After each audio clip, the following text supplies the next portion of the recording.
Buenos días, estimados hermanos. Empezamos esta nueva semana, que son las catequesis del Papa Benedicto XVI sobre escuela de oración. Iniciamos pues orando en nombre del Padre, del Hijo y del Espíritu Santo, del pecado cuando no envías tu aliento. Riega la tierra en sequía, sana el corazón enfermo, lava las manchas, infunde calor de vida en el hielo, doma el espíritu indómito, guía al que tuerce el sendero. Reparte tus 7 dones según la fe de tus siervos. Por tu bondad y tu gracia, dale al esfuerzo su mérito. Salva al que busca salvarse y danos tu gozo eterno. Amén.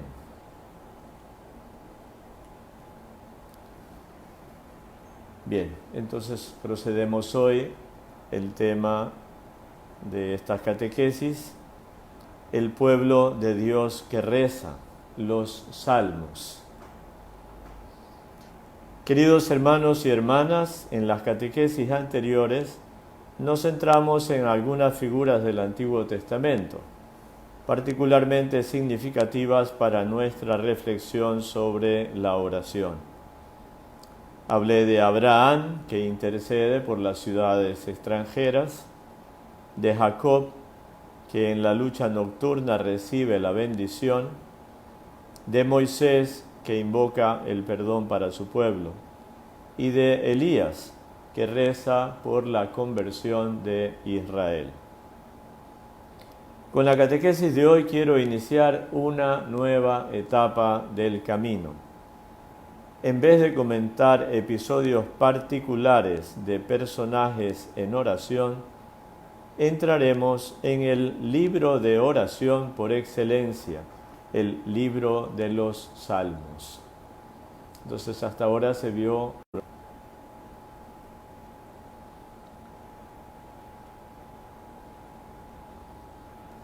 Parece que hubo una interrupción. Bueno, seguimos. En las próximas catequesis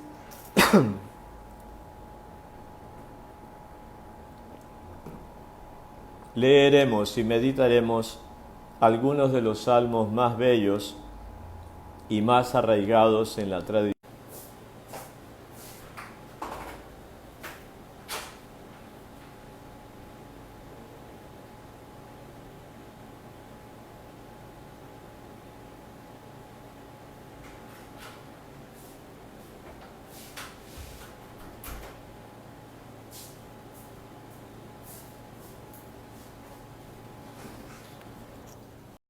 Bueno, procuraremos seguir lo mejor que se pueda.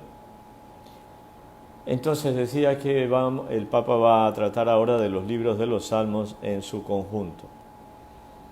El Salterio se presenta como un formulario de oraciones, una selección de 150 salmos que la tradición bíblica en nuestra oración, en nuestro modo de dirigirnos a Dios y de relacionarnos con Él.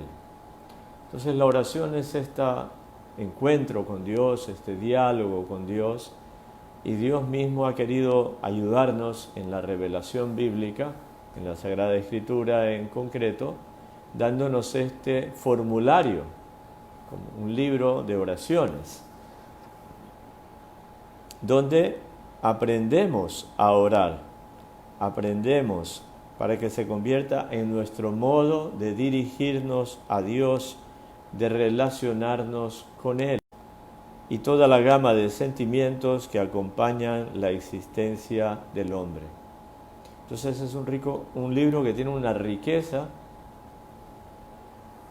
que expresa la experiencia humana, todo lo que la persona siente en nuestra vida concreta y cómo en esa situación nos dirigimos a Dios. En los salmos se entrelazan y se expresan alegría y sufrimiento, deseo de Dios y percepción de la propia indignidad, felicidad y sentido de abandono, confianza en Dios y dolorosa soledad, plenitud de vida y miedo a morir. Entonces, encontramos todo eso: alegría, sufrimiento, esperanza, desolación, soledad, etc., ¿no? Todo aquello que podemos sentir nosotros, las realidades por las que podemos pasar. Toda la realidad del creyente confluye en estas oraciones, que el pueblo de Israel primero y la Iglesia después asumieron como mediación privilegiada de la religión, de la relación con el único Dios, y respuesta adecuada a su revelación en la historia, ¿no? Es una mediación, un medio por el cual podemos relacionarnos con Dios y responderle adecuadamente. Fue asumido por el pueblo de Israel y luego la Iglesia lo ha valorado, lo sigue valorando, está en nuestra oración diaria, tanto en la Santa Misa como sobre todo en la liturgia de las horas y en los ritos sacramentales. En cuanto a oraciones, los salmos son manifestaciones del Espíritu que Dios que derrama su gracia y del hombre, del ser humano, que le responde creyendo, confiando. Allí nos podemos reconocer en esa experiencia de cercanía a Dios a la que estamos llamados. Toda la complejidad de la existencia humana se concentra en la complejidad de las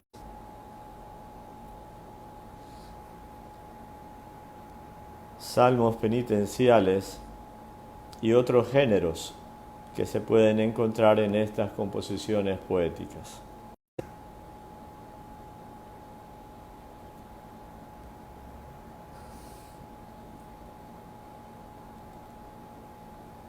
Porque la súplica está animada por la certeza de que Dios responderá, y esto abre a la...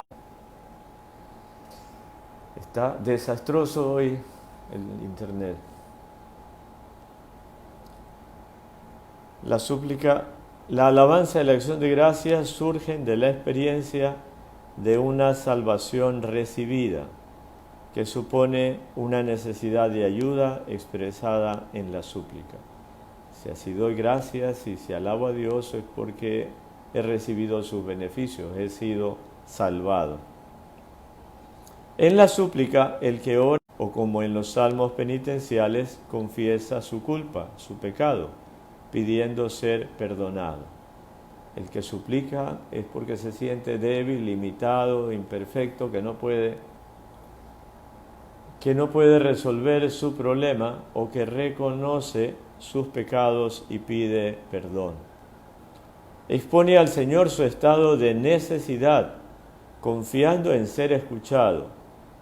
Y esto implica un reconocimiento de Dios como bueno, deseoso del bien y amante de la vida, dispuesto a ayudar, salvar y perdonar, ¿no? Entonces el que suplica sabe que está necesitado, confía ser escuchado, reconoce que Dios es bueno, que reconoce que Dios está dispuesto a ayudar, a salvar, a perdonar. Así, por ejemplo, reza el salmista en el Salmo 31. A ti, Señor, me acojo, no quede yo nunca defraudado. Sácame de la red que me han tendido, porque tú eres mi amparo. A ti te invoco, tú eres mi amparo, ¿no? Ahí esa súplica de la necesidad, pero Dios es el amparo. Así pues, ya en la lamentación puede surgir algo de la alabanza que se anuncia en la esperanza de la intervención divina y después se hace explícita cuando la salvación divina se convierte en realidad. En la petición ya va implícita la alabanza que después se hace clara, patente. cuando ya se recibe. En los salmos de acción de gracias o de alabanza, haciendo memoria del don recibido y contemplando la grandeza de la misericordia de Dios, se reconoce también la propia pequeñez y la necesidad de ser salvados en nuestra necesidad y ha escuchado nuestra súplica.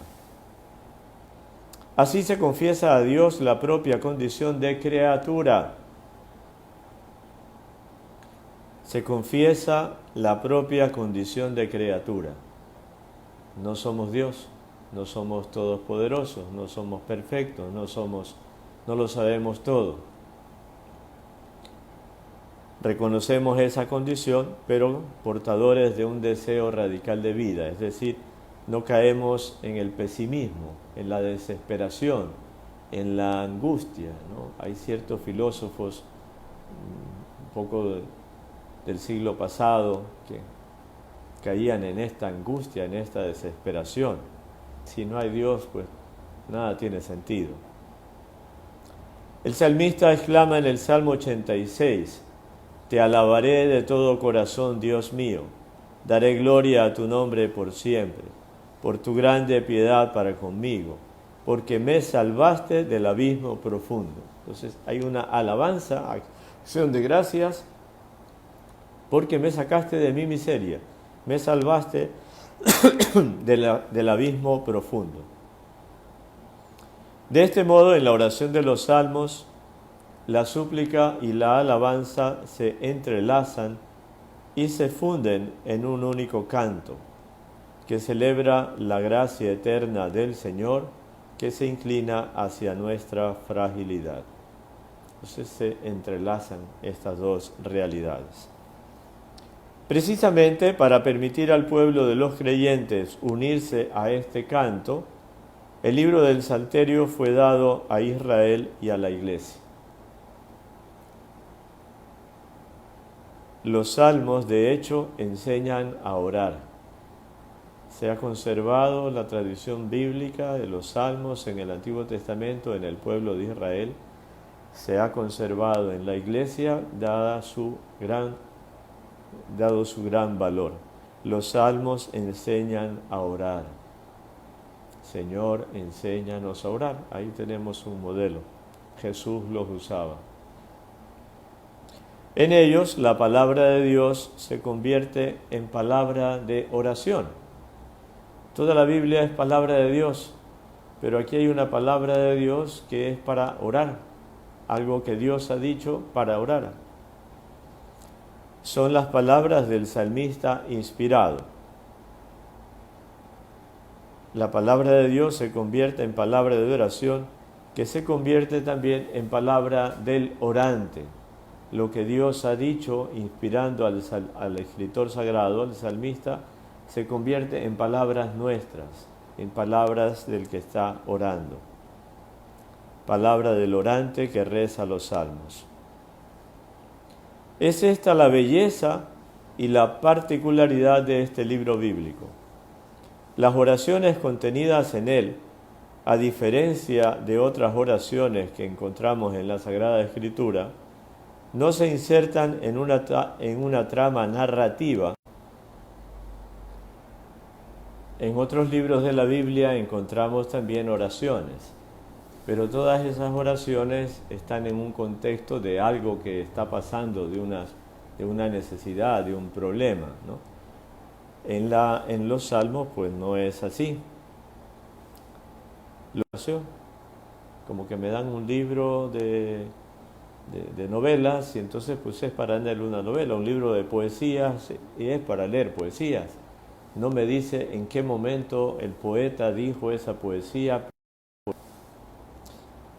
Bien, dado que son palabra de Dios, quien reza los salmos habla a Dios con las mismas palabras que Dios nos ha dado.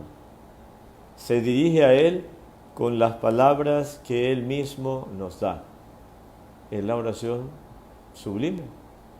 Estamos rezando a Dios con las palabras que Él mismo nos ha dado. Así al rezar los salmos se aprende a orar, son una escuela de oración. Algo análogo sucede cuando un niño comienza a hablar. Aprende a expresar sus propias sensaciones, emociones. El niño no sabe, va escuchando, va aprendiendo y luego va repitiendo según lo que él va sintiendo.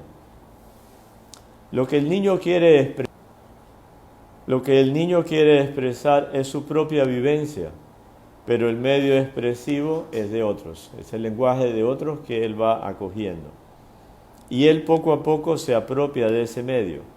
Las palabras recibidas de sus padres se convierten en sus palabras y a través de ellas aprende también un modo de pensar y de sentir.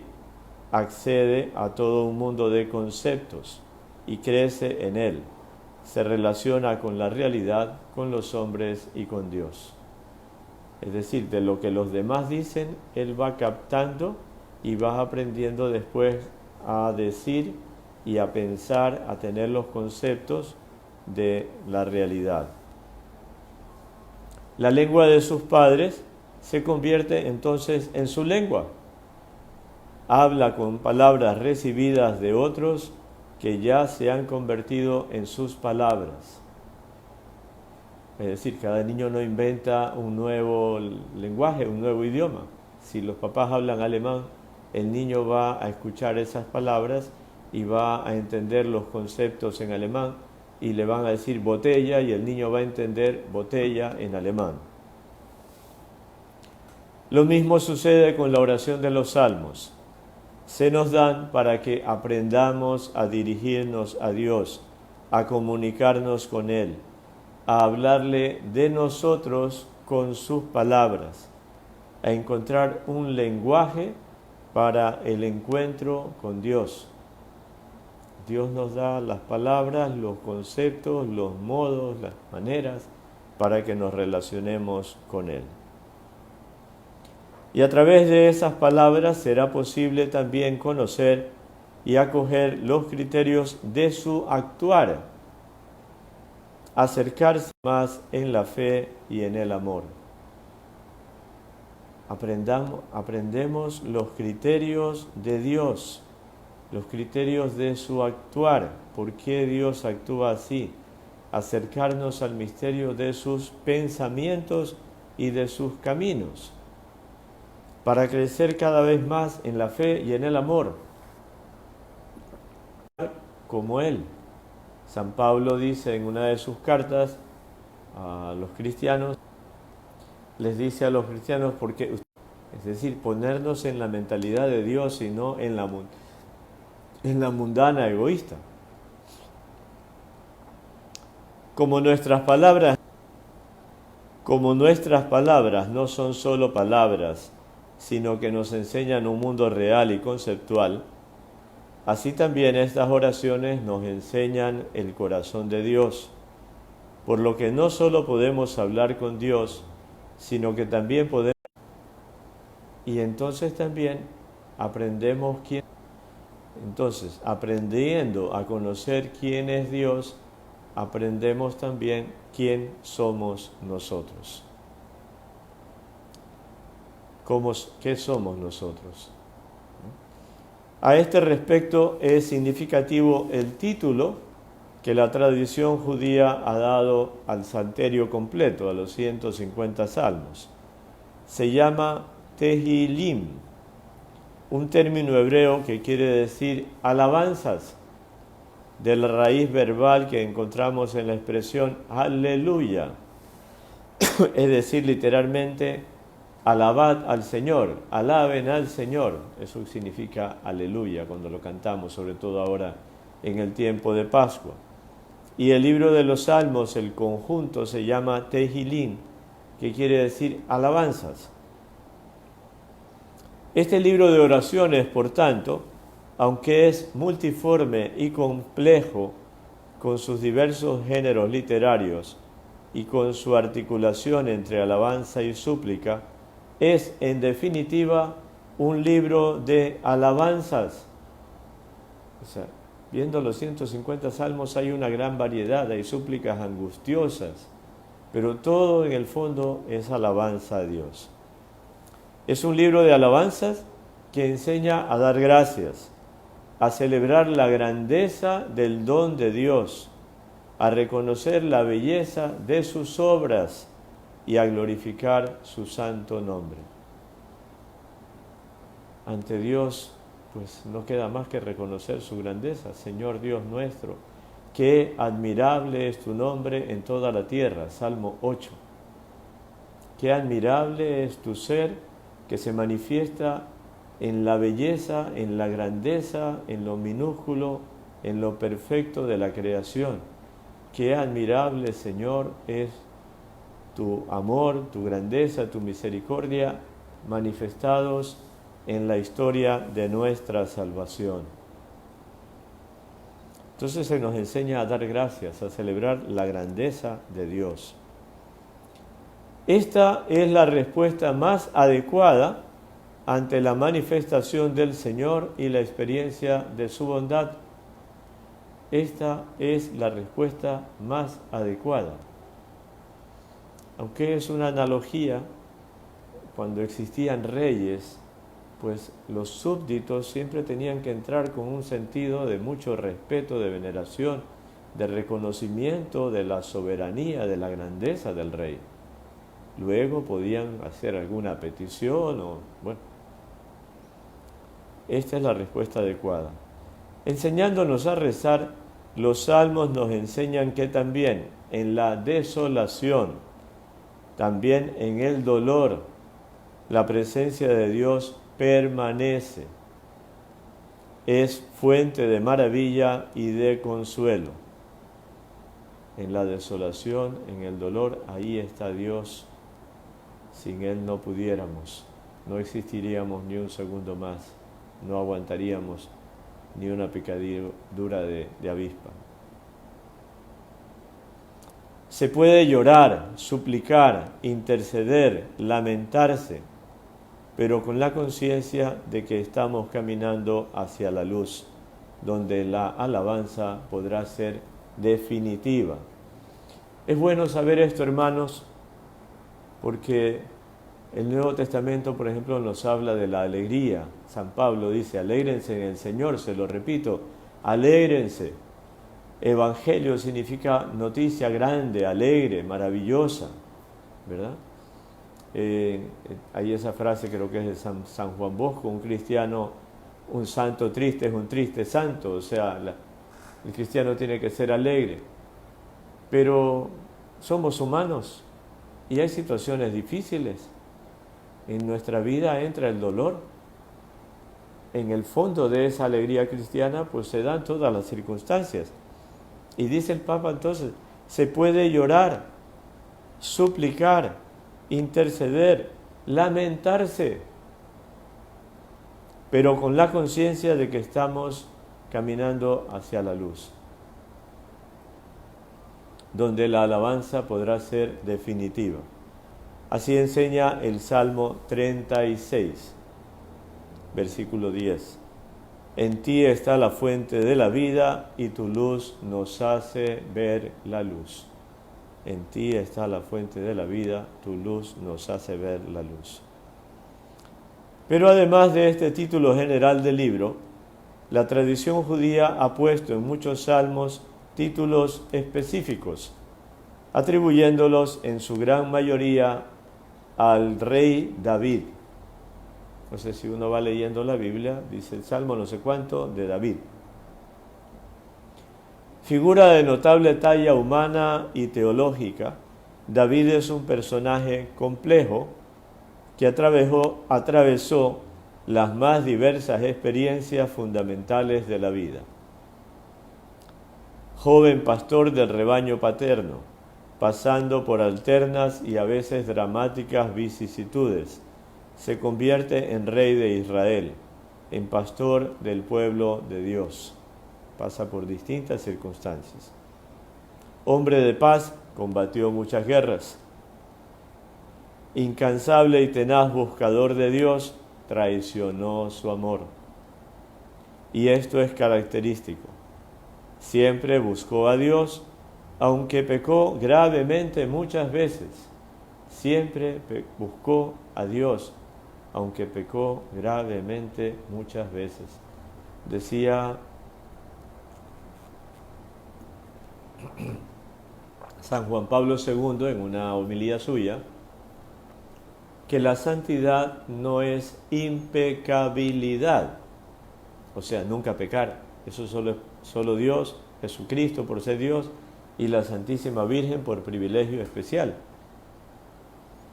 La santidad no es impecabilidad, sino saber levantarse siempre y acoger la gracia del Espíritu Santo. Todos decimos el Padre Nuestro, perdona nuestras ofensas. El yo confieso, he pecado mucho de pensamiento, palabra, obra y omisión. Todos recibimos en la Cuaresma la ceniza, bueno, todo lo que se acerca.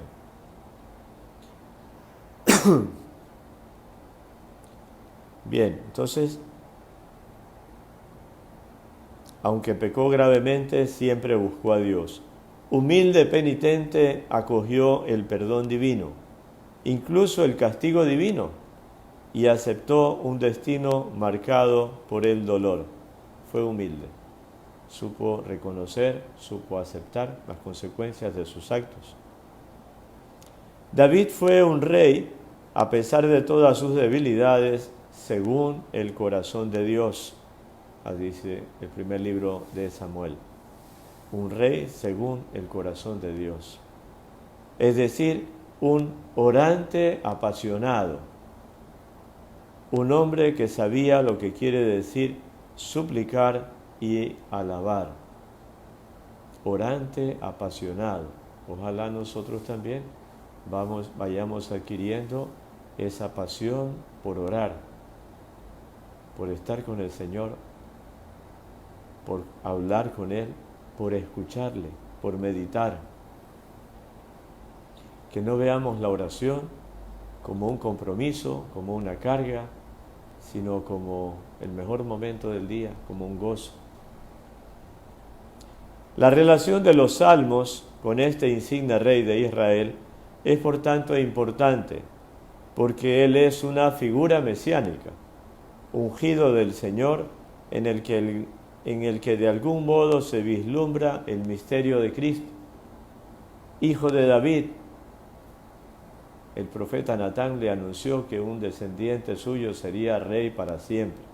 David es figura del Mesías y los salmos vienen de ese ungido del Señor. Igualmente importantes y significativos son el modo y la frecuencia con que las palabras de los salmos son retomadas por el Nuevo Testamento. El Nuevo Testamento tiene muchas citas del Antiguo y muchísimas de los salmos. Asumiendo y destacando el valor profético sugerido por la relación del salterio con la figura mesiánica de David. ¿Por qué usan tanto los salmos? Porque vienen de David, que es figura de Cristo. En el Señor Jesús, que en su vida terrena oró con los salmos, encuentran su definitivo cumplimiento y revelan su sentido más pleno y profundo. Jesús usó los salmos y en él encuentran su sentido. Nosotros oramos ya los salmos según Cristo, viendo en Cristo su cumplimiento. Las oraciones del Salterio con las que se habla a Dios nos hablan de Él, nos hablan del Hijo, imagen del Dios invisible, que nos revela plenamente el rostro de Dios. El cristiano, por tanto, al rezar los salmos, ora al Padre en Cristo y con Cristo, sobre todo en la liturgia de las horas, no recuerdo si más adelante hará alguna explicación de esto. La liturgia de las horas es la oración oficial de la Iglesia, es la oración donde se vive plenamente con Cristo, unidos con Él al Padre. El cristiano, al rezar los salmos, ora al Padre en Cristo y con Cristo, asumiendo estos cantos en una perspectiva nueva que tiene en el misterio pascual su última clave de interpretación. Entonces se interpreta los salmos a la luz de Cristo, de su muerte y resurrección. Así, el horizonte del orante se abre a realidades inesperadas. Todo salmo adquiere una luz nueva en Cristo y el salterio puede brillar en toda su infinita riqueza. Conclusión.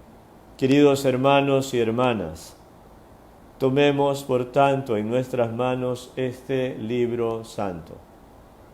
Dejémonos que Dios nos enseñe a dirigirnos a Él.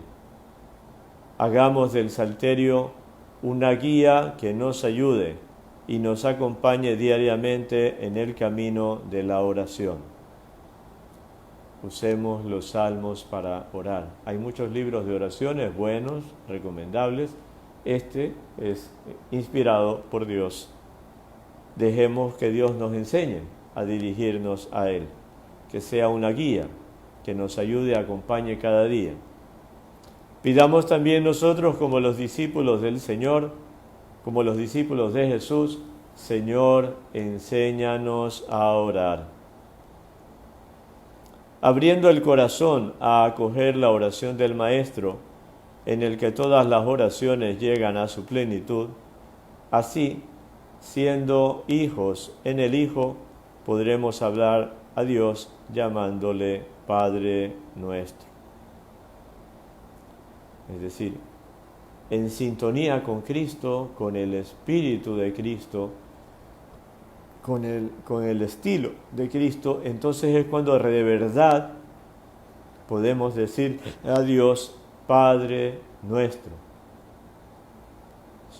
El Hijo y Padre porque tienen la misma naturaleza, ellos la naturaleza divina eternamente, nosotros la participamos. Pero en la medida en que adquirimos ese estilo de Cristo, es cuando podemos decirle a Dios de verdad, con toda razón, Padre. Muy bien, pues tenemos ahora la posibilidad de hacer las preguntas que ustedes deseen. Hemos tenido muchas interrupciones. El internet ha estado fatal. Aquí estoy en el despacho parroquial, en nuestra oficina. Aquí se ha transmitido todos los días y nunca hubo problemas, pero bueno, así son las cosas. Quizá ahí pasa algo en la empresa o alguna cosa así. Entonces, quienes quieran hacer alguna pregunta.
Ya tenemos una primera pregunta. Jesús cantaba los salmos, sí. En la sinagoga, cuando iban el sábado, cantaban los salmos. Cuando el relato de la última cena dice que cantaron los salmos del Jalel y luego salió al huerto de los olivos. ¿Hay algún curso o guía para entender los salmos? ¿Usted nos puede ir explicando los salmos? Bueno, en la catequesis del Papa va a explicar algunos como modelos. Algún curso, pues si se busca, seguramente se encuentra, claro que sí hay.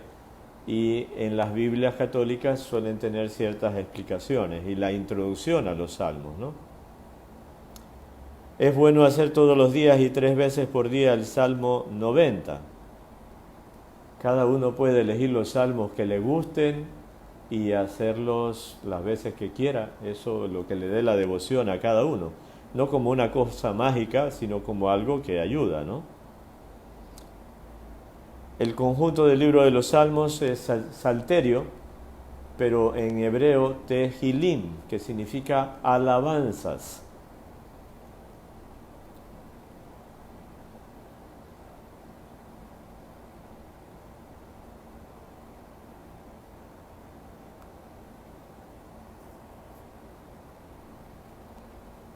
No todos sabemos que los salmos son una oración cualquiera. Bueno, para eso están estas catequesis, para que vayamos aprendiendo. En el libro de la liturgia de las horas están todos los salmos de la Biblia. Sí, están todos. En las 4 semanas del Salterio están los principales, la gran mayoría. Y luego hay algunos por ahí que están reservados, hay algún salmo que solo se reza en Cuaresma, por ejemplo. Pero sí, están los 150 salmos.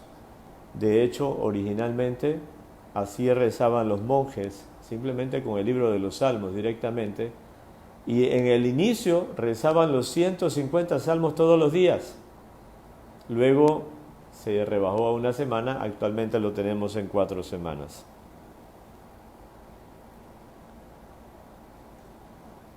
La guía del Papa sí, está en la web. Yo puse, lo vuelvo a poner si acaso hace falta, unos links donde pueden encontrar todas estas catequesis. Pero también pueden poner en un buscador Benedicto XVI, catequesis sobre la oración. Comienzan en el año mayo del 2011, o en Vatican va, pero ahí hay que ir buscando una por una.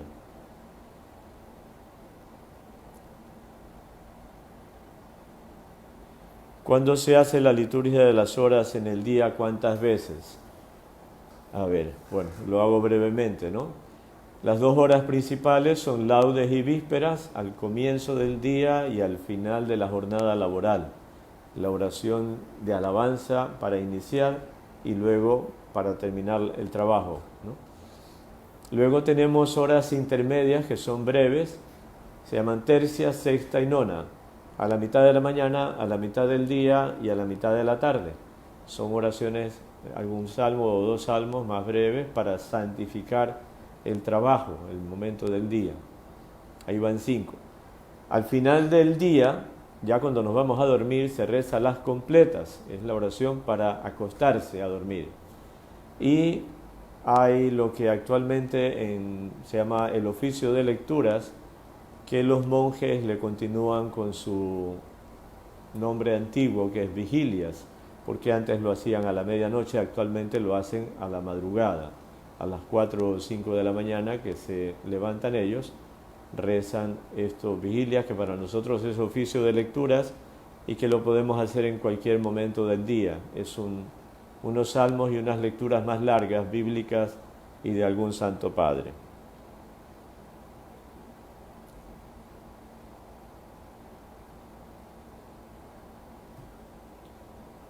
Muy bien, entonces ya mañana se continúa.